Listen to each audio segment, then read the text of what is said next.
Direktorat Reserse Kriminal Khusus Polda Daerah Istimewa Yogyakarta berhasil mengungkap tindak pidana penipuan dengan melibatkan teknologi informasi dan komunikasi. Penipuan tersebut bermodus sebagai customer service, pelaku menelpon dan mengelabui korban sehingga korban mengalami kerugian materi. Pengungkapan kasus ini disampaikan oleh Direskrimsus Polda DIY Kombes Pol Idam Mahdi yang didampingi PLT Kabid Humas AKBP Ferenas Riwahyuningsih dalam konferensi pers pada Rabu 29 Maret 2023 kemarin.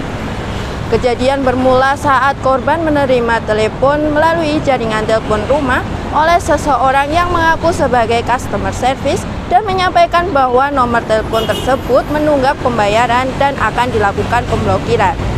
Interaksi awal pelaku dan korban ini dimanfaatkan benar oleh pelaku dengan menyiapkan pelaku-pelaku lain yang diberi peran.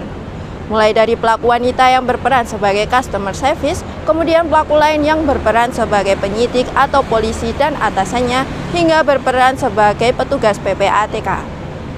Di tahap interaksi korban dengan seseorang yang mengaku sebagai petugas PPATK inilah, korban diyakinkan bahwa rekeningnya sedang diawasi dan harus diaudit karena terlibat tindak pidana pencucian uang. Akibat bujuk rayu dari pelaku, kemudian korban mentransfer sebesar 710 juta rupiah ke rekening pengawasan yang telah disebutkan oleh pelaku. Dari hasil penyidikan dan pemeriksaan atas interaksi korban dan para pelaku, Direktorat Reskrimsus Polda DIY kemudian berhasil melacak keberadaan pelaku, sehingga berhasil mengamankan 6 orang pelaku, 2 diantaranya adalah warga negara asing.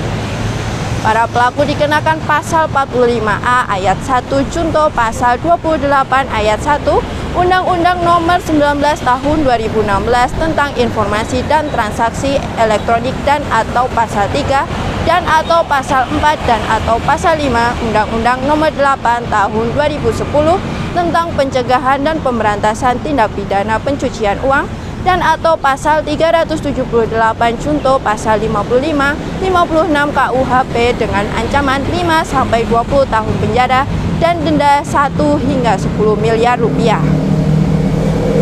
Berikutnya kami sampaikan data gangguan Kamtimas dan kriminalitas yang terjadi di wilayah Yogyakarta pada hari Rabu 29 Maret 2023. Selama 1 kali 24 jam telah terjadi 14 kejadian, yakni 2 kasus penganiayaan, 3 kasus penyalahgunaan narkoba, 1 kasus penggelapan, 1 kasus KDRT, 4 kasus penipuan, 2 kasus pencabulan, dan 1 kasus prostitusi. Demikian Polda Jogja News edisi hari ini. Saya Bribda Sinta Nuriyah. Terima kasih dan salam Tribrata.